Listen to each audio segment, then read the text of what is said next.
Ауыз бекітудің тері ауруларымен күресуге пайдалы әсері бар. Себебі адам ораза тұтқан кезде қандағы су мөлшері азаяды. Яғни терідегі су құрамы да кемейді деген сөз.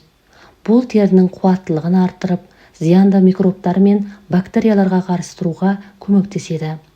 Сондай-ақ қышыма ауруының адам денесіне әрі қарай таралуын тоқтатып, терінің майлануы мен аллергиядан жазылуға да оң әсерін тигізеді. 5-ден, тұз байлану ауруына әсері. Бұл дерт көп тамақтанудан, әсіресе еттен жасалған өнімдермен көп қоректенуден пайда болады.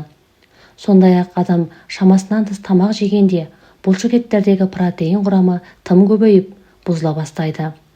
Бұл адам буындарына, әсіресе аяқтағы үлкен бармаққа несеп қышқылының жиналуына әкеп соғады. Адам тұз байлану ауруына шалдыққан кезде әлгі буындар